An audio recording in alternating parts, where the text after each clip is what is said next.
তো আমরা সবাই যাচ্ছি ইকো পার্কের মধ্যে।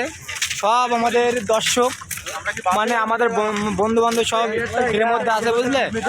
এই সে ইত্যাদি ইত্যাদি সবাই আছে। এই হচ্ছে রোহানি, ওই আছে আরিফ, ওই আকাশ, এই সাইডে এই আছে রাহুল আছে, ওই সে তারপরে এই আমাদের রাজীব ভাই আছে, রাহুল কোথায়? রাহুল আছে, ওই সে জামাল আছে ওইসে আমার বন্ধু কই, আমার বন্ধু এইসে রহিম, মুস্তাকিন ভাই এইসে আছে। কথা ঠিক করে বলতে যাচ্ছি না, দেখো সবাই আছে এখানে। মুস্তাকিন কই? ইকো পার্কের মধ্যে আমরা ঢুকছি, এই মাত্র ঢুকছি আমরা ইকো পার্কের মধ্যে। দেখো গাইস কত সুন্দর সুন্দর মেয়ে যাচ্ছে এই সাইড দিয়ে গাইস। টিকিটটা কাটি দাও।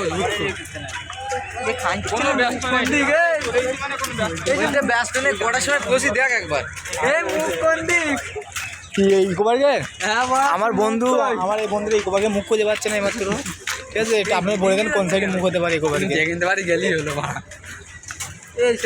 এই ইকো পার্কের মধ্যে ঢুকে গেলাম। ইকো পার্কের মধ্যে এইমাত্র প্রবেশ করলাম আমরা।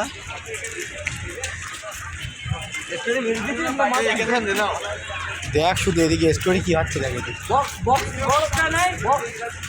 আমার জিগরি দোস্ত আমার টাকা চিটিং বাজি করে নিয়েছে গাইস, এই বলো এই বিরাট বেইমানি করছে আমার সাথে, আমার টাকা পয়সা কেড়ে নিয়েছে আমার কাছ থেকে। এই আমরা এখন একটা দোকানে এসেছি।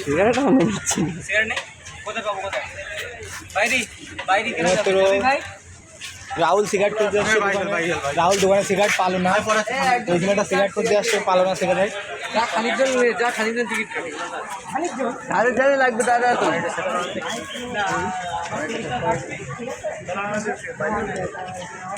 আমার জাতীয়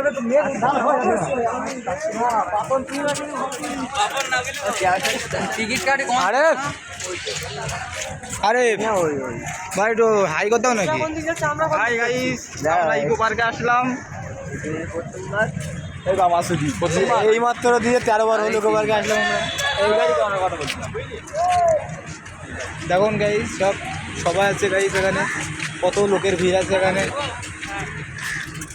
প্রচুর লোকের ভিড় জমে আছে এই জায়গাটা। ইকো পার্ক খুব বিখ্যাত, একটা নাম করা জায়গা। এই জায়গাটার তুলনা হয় না, খুব সুন্দর পার্ক।